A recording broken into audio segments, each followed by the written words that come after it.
એક વરસાદી સાંજે બાજગજ ગામના બે માણસો ભોલુના ચાના સ્ટોલ પર બેઠા હતા. તેના ચહેરા પરથી સ્પષ્ટ દેખાતું હતું કે તેઓ ખૂબ જ ઉદાસ છે. આજે જ્યાં આ બધા લોકો સામાન્ય રીતે ભોલુના સ્ટોલ પર 2 કે 3 કપ ચા પીતા હોય છે, ત્યાં કોઈએ 1 કપ પણ ચા પીધી નહીં. બધા કહે ગામની હાલની પરિસ્થિતિ ખૂબ જ ચિંતિત છે. તે દરમિયાન ગામના વર્તમાન મુખ્ય શિક્ષક કૈલાસ ઉપાધ્યાય ભોલુના ચાના સ્ટોલ પર પહોંચ્યા. અરે રામલાલ, માધવ, તમે બધા અહીં આટલા ઉદાસ કેમ બેઠા છો? આવું શિક્ષકે કહ્યું. મને આ ગામમાં આવ્યાને આટલો સમય થઈ ગયો છે. મેં તમને ક્યારેય આટલા ઉદાસ જોયા નથી. મેં તમને હંમેશા હસતા અને મુસ્કુરાતા એટલે કે રમતા જોયા છે, પણ આજે અચાનક શું થયું? આવો માસ્તર, બેસો, તમારી ચા તૈયાર છે. માસ્તર, મને ખબર હતી કે તમે થોડા સમય પછી અહીં આવશો. હા, હું આજે તમને તમારી આદુવાળી ચા આપીશ. ઠીક છે, મને થોડા સમયથી માથાનો દુખાવો છે, અને હા, તમે લોકોએ મને કહ્યું નથી કે શું થયું છે. તમે આટલા ઉદાસ કેમ છો? શું છે? માસ્તર, આજે આપણે બધા ખૂબ જ દુઃખી છીએ. કેમ? શું થયું? આટલા સુંદર ગામના લોકો સાથે ભળવાથી કોઈને પણ સારું લાગશે. આજે અચાનક એ લોકોનું શું થયું? તમે જાણો છો? માસ્તર, અમારા ગામમાં કોઈ હોસ્પિટલ નહોતી. જે કોઈ બીમાર પડે તો તેમને 2 ગામડાઓમાં 10 માઇલ એટલે 10 કિલોમીટર દૂર લઈ જવું પડતું. ઘણા લોકો હોસ્પિટલ પહોંચતા પહેલાં જ મરી જતા એટલે કે મૃત્યુ પામતા. તેથી જ અમે બધાએ અમારા પૈસા બચાવ્યા અને આ ગામમાં એક હોસ્પિટલ બનાવી. પણ જો અમારી બધી બચત ખતમ થઈ જાય તો શું હોસ્પિટલ તૈયાર છે, પણ પથારી ખરીદવાના પૈસા નથી. પથારી ખરીદવાની બાકી છે. અમારી પાસે હવે વધુ પૈસા રહ્યા નથી એટલે કે બાકી નથી. હવે શું થશે? બસ વાત એ છે.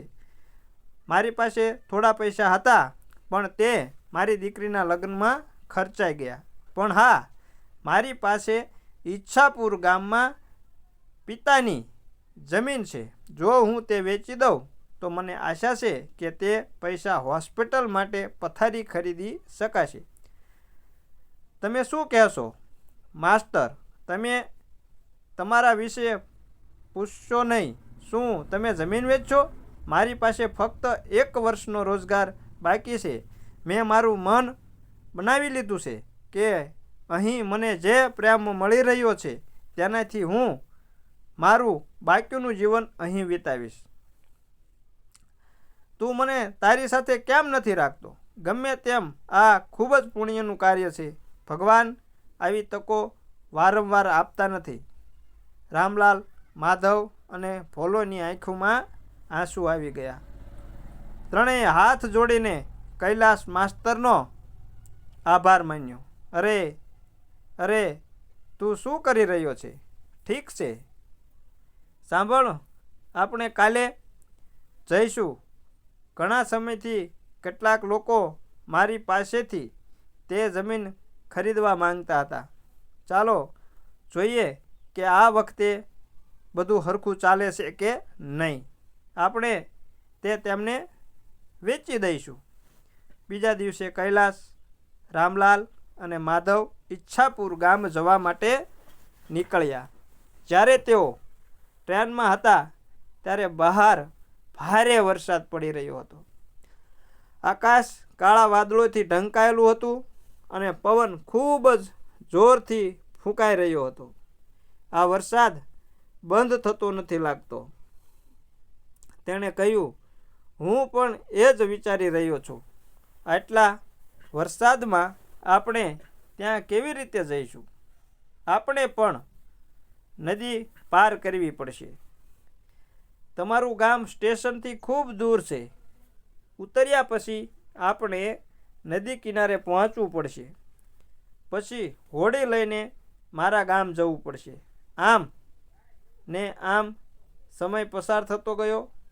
છેવટે જ્યારે ત્રણેય સ્ટેશન પર પહોંચ્યા ત્યારે સાંજ પડી ગઈ. બસ અને ત્રણેય નિર્જન સ્ટેશન પર ઉતર્યા. હવે થોડો વરસાદ પડી રહ્યો હતો. તેણે કહ્યું, ચાલો જોઈએ કે આપણે ઝડપથી બોટ ટોક પર પહોંચી શકીએ છીએ કે નહીં. તે ત્રણેય સ્ટેશન છોડી ગયા. આસપાસ કોઈ દેખાતું નહોતું. વરસાદે રાતને સામાન્ય કરતાં વધુ અંધારી બનાવી દીધી હતી. કાળા અંધકારે ચારે બાજુ જાદુઈ વાતાવરણ બનાવી દીધું હતું. તેઓ સ્ટેશન પાસેના એક વડના ઝાડ નીચે રોકાયા. આ એકમાત્ર જગ્યા હતી જ્યાં તેઓ ટિકિટ મેળવતા હતા. આજે એક પણ રિક્ષા દેખાતી નહોતી. આવા વરસાદી વાતાવરણમાં શું મળશે? કોઈને અપેક્ષા નહોતી કરી કે આવી વરસાદી રાત્રે પણ કોઈ છેલ્લી ટ્રેન દ્વારા અહીં આવશે. હવે આપણે શું કરવું જોઈએ? ચાલીએ. મને બીજો કોઈ રસ્તો દેખાતો નથી. હવામાન સારું દેખાતું નથી. જો ફરીથી વરસાદ પડે તો શું? તે ત્રણેય અંધારામાં આગળ વધવા લાગ્યા. થોડી વાર ચાલ્યા પછી તેમને દૂરથી એક વાન આવતી સાંભળી. એવું લાગે છે કે કોઈ વાન રિક્ષા આવી રહી છે. અહીં રાહ જુઓ. થોડી વાર પછી એક બહેન દૂરથી ધૂળિયા રસ્તા પર આવતી દેખાય. કૈલાસે ડ્રાઈવરને જોતાં જ ઓળખી લીધો. અરે રતનભૈયા, હું તને મળ્યાને કેટલા મહિના થઈ ગયા. તે માણસે થોડી વાર કૈલાસ તરફ જોયું અને પછી કહ્યું, અરે કૈલાસ, કેમ છો? તું ઘરે જઈ રહ્યો છે? હા રતનભૈયા, હું ઠીક છું. આ બંને રામલાલ અને માધવ છે. તે બંને ગામના છે જ્યાં હું હવે શિક્ષક છું. બધા લોકો પોતાની બચતથી હોસ્પિટલ બનાવી છે, પણ તેમને હોસ્પિટલની છત ખરીદવા એટલે કે ખાટલા ખરીદવા માટે પૈસા નથી રહ્યા. એટલા માટે મેં વિચાર્યું કે હું મારી પૂર્વજોની જમીન વેચીને થોડી મદદ કરીશ. ગમે તે હોય, તે જમીન ઘણા વર્ષોથી ખાલી પડી છે. શું વાત છે કૈલાસ? ખરેખર તું ઈચ્છાપુરું ગામનું ગૌરવ છો. ઓહો, ના, એવું નથી. આ રમણલાલ, માધવને જુઓ. શું આ બધા લોકો બીજા કોઈ કરતાં ઓછા છે? જેમ તેઓ વાત કરતા રહ્યા તેઓ બધા નદી કિનારે પહોંચ્યા. જ્યારે ત્રણેય નદી તરફ જોયું ત્યારે નદી ખૂબ જ ઝડપથી વહેતી હતી. હંમેશા શાંત રહેતી નદી આજે બિલકુલ અલગ જ દેખાતી હતી. નદી કિનારે કેટલીક હોડીઓ લાંગરવામાં આવી હતી, પરંતુ તેમને ચલાવવા માટે કોઈ દેખાયું નહીં. અમે જે વિચાર્યું હતું તે થયું. એક પણ હોડીવાળો ઘાટ પર નહોતો. આટલી મોડી રાત છે અને વરસાદ કેમ પડશે? આ એક મોટી સમસ્યા બની ગઈ છે. માસ્તરજી, આપણે આજની રાત વરસાદમાં ભીંજાઈને વિતાવવી પડશે. મને લાગે છે કે હવે શું થશે? માસ્તરજી, તમે આકાશની સ્થિતિ જોઈ છે. એવું લાગે છે કે વરસાદ ફરી આવવાનો છે. આકાશમાં કાળા વાદળો ફરી ભેગા થવા લાગ્યા છે. નદીમાંથી હળવો ઠંડો પવન ફૂંકાયો છે. જ્યારે ત્રણેય વાતો કરી રહ્યા હતા ત્યારે રતન તેમની સાથે ત્યાં ઊભો હતો. પછી તેણે કહ્યું, જો તમને વાંધો ન હોય તો હું કંઈક કહી શકું? તમે આવી વાત કેમ કરી રહ્યા છો? રતનભૈયા, મને કહો કે તમે શું કહેવા માગો છો. એવું લાગે છે કે થોડી વાર પછી વરસાદ શરૂ થશે અને અત્યારે ઘાટ પર કોઈ હોડીવાળો નથી. તમે એના બદલે હોડી દ્વારા ઘરે જઈ શકો છો. જુઓ, મારું ઘર સામે જ છે. બધા ચાલો ત્યાં જઈએ અને ત્યાં રાત વિતાવીએ. આવું રતને કહ્યું. હા, તમે સાચું કહો છો. હું તમારી ગાડીમાં સ્ટેશન પર કેટલી વાર ગયો છું. આ વખતે તમને ઘરેથી કેમ બોલાવ્યા? રામલાલ માધવ, મને બીજો કોઈ રસ્તો દેખાતો નથી. રતન ભૈયા, ત્યાં રાત વિતાવો. મને કહો, આજે તમે અમારા પર કેટલો મોટો ઉપકાર કર્યો છે. હા, માધવે સાચું કહ્યું. આપણે રતન ભૈયાના ઘરે જવું જોઈએ. નહીં તો આ વરસાદમાં આપણે મોટી મુશ્કેલીમાં મુકાઈ જઈશું. બધા સાથે મળીને રતનના ઘર તરફ જવા લાગ્યા.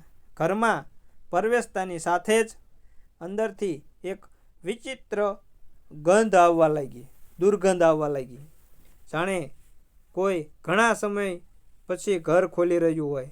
રતન ભૈયા, ઘરની અંદર આટલી બધી ગંધ કેમ આવે છે? આ ફ્લોર પણ ભીનો કેમ છે? એવું લાગે છે કે આ ઘર સામાન્ય રીતે બંધ રહે છે. હું મારી ગાડી સાથે બહાર રહું છું અને પાણી બારીમાંથી અંદર આવ્યું હશે. રૂમના ખૂણામાં તૂટેલી ખુલ્લી બારીમાંથી એક આછો પ્રકાશ આવી રહ્યો હતો. ઘરમાં કોઈ ખોરાક નથી, ખાવાનું નથી. હું તમારા માટે ખોરાકની વ્યવસ્થા પણ કરી શક્યો નહીં. તેની ચિંતા કરશો નહીં. મને આટલા ખરાબ હવામાનમાં રાત રોકાવા માટે જગ્યા મળી. આપણે બીજું શું જોઈએ? જો તમે અહીં ન હોત તો ભગવાન જાણે આપણે રાત કેવી રીતે વિતાવી હોત. મિત્રો, ઓહો, એવું કંઈ નથી. ઠીક છે, તમે લોકો સૂઈ જાઓ અને તમે ક્યાં રહેશો? હું બહાર સૂઈશ. કોઈ સમસ્યા નહીં હોય કેમ? તમે અમારી સાથે સૂઈ શકો છો. ના, મને કોઈ સમસ્યા નહીં થાય. મને કોઈ તકલીફ નહીં થાય. આટલું કહીને રતન બહાર ગયો અને તે ત્રણેય ફ્લોર પર ગાડલું પાથરીને સૂઈ ગયા. પછી રાતના ઊંડાણમાં કૈલાસનો દરવાજો અચાનક ખુલ્યો. એક વિચિત્ર અવાજ આવ્યો, જાણે કોઈ ઘરથી થોડે દૂર ખોદકામ કરી રહ્યું હોય. કૈલાસે પહેલાં તો તેને અવગણ્યું, પણ અવાજ વધુ જોરથી આવવા લાગ્યો, એટલે કે વધ્યો. જાણે કોઈને ખબર ન પડે એ રીતે કામ કરી રહ્યો હોય. આ અવાજ ક્યાંથી આવી રહ્યો છે? તમે તેને છોડી દીધું છે. કૈલાસ ઝડપથી ઊભો થયો અને બારી પાસે આવ્યો અને બહાર જોયું. રતન ભૈયા ઘરથી થોડે દૂર તેના એક ઝાડ નીચે ખોદકામ કરી રહ્યો હતો.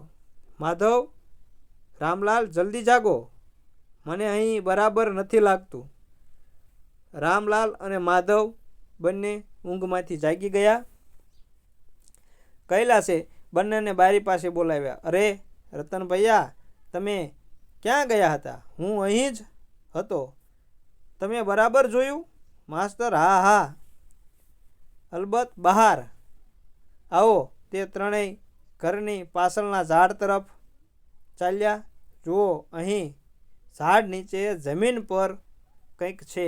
એવું લાગે છે મેં રતન ભૈયાને અહીં જોયો.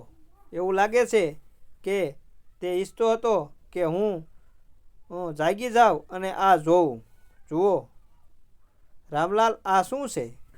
તેણે હાથથી માટી થોડી હલાવી અને પૈસાથી ભરેલો વાસણ જોયો. અરે, ખરેખર અંદર ઘણા પૈસા છે. પણ આ કોના છે? રતન ભૈયા ક્યાં ગયા? ઠીક છે, આ કોઈ બીજાના પૈસા છે. આપણે તેની જરૂર નથી. બસ તેને જેમ હતું તેમ રાખો અને દૂર આગા ખસો. આવો. બસ ઝાડ ધ્રુજી ઉઠ્યું. ત્રણેય ત્રણેય ઉપર જોયું અને ત્યાં એક લાંબા પગવાળો નિસ્તેજ ચહેરાવાળો માણસ બેઠો જોયો. ડર ના કર કૈલાસ, હું રતન છું. હું ફક્ત એ જોવા માંગતો હતો કે તું સમય સાથે લોભી તો નથી બની ગયો ને? તું ખરેખર ગામડાનો બાદશાહ છું, ગામડાનો બદમાશ છે. કૈલાસ, જો તું ઈચ્છત બાદશાહ છે. કૈલાસ, જો તું ઈચ્છતો હોત તો તું આ પૈસા સરળતાથી લઈ જઈ શક્યો હોત અને હું એકલો વૃદ્ધ માણસ તમારા ત્રણેય સામે ઊભો પણ ન રહી શક્યો. તમને પૈસાની ખૂબ જરૂર છે અને તારી પાસે અહીં ઘણું બધું છે, પણ તને ખબર છે હું 1 વર્ષ પહેલાં મૃત્યુ પામ્યો. એક દિવસ હું એક લાઇન પર મારી વાહનમાં મુસાફરી કરી રહ્યો હતો. એક ટ્રેન આવી. એ ભૂલી જા, હું મરી ગયો છું. પણ મેં બચાવેલા પૈસા મને મુક્તિ આપતા નહોતા. હું એક સાચા વ્યક્તિની શોધમાં હતો. આજે મને તે વ્યક્તિ મળી ગઈ. ફક્ત તારી સાથે વાત કરીને મને ખ્યાલ આવ્યો કે તમે સાચા માણસ છો. મેં થોડી તપાસ કરી. બસ આ પૈસા લો અને તેને હોસ્પિટલમાં રોકાણ કરો. તું તારા વિશે પૂછતો નહીં. તારી જમીન વેચવાની કોઈ જરૂર નથી. કૈલાસ, અહીંના પૈસા હોસ્પિટલ પૂર્ણ કરશે. રતનભૈયા, હું હવે મુક્ત થઈશ. તમે બધા સ્વસ્થ રહો. આ કહીને રતનનો ભયભીત ચહેરો હવામાં અદૃશ્ય થઈ જાય છે. તે ત્રણેય ફક્ત પૈસાથી ભરેલા વાસણ તરફ જોતા રહે છે. વરસાદી રાત્રે ભૂતિયા ઘરમાં વિતાવેલી તે ક્ષણ તેમના મનમાં સંપૂર્ણપણે કોતરાયેલી રહે છે. મિત્રો, આમાં આભાર. આ વાર્તા પૂરી થાય છે અને જો અમારી વાર્તા સારી લાગી હોય તો અમારી ચેનલને લાઈક અને શેર કરજો અને સબસ્ક્રાઈબ જરૂર કરજો અને સાથે સાથે બેલ આઇકનને પણ દબાવી દેજો, જેથી કરી મારી વાર્તાનું નોટિફિકેશન સૌથી પહેલાં તમને મળે અને તમને અમે આવી નવી અને રસપ્રદ વાર્તાઓ પીરસતા રહીએ. તો જય માતાજી મિત્રો, જય હિન્દ, જય ભારત.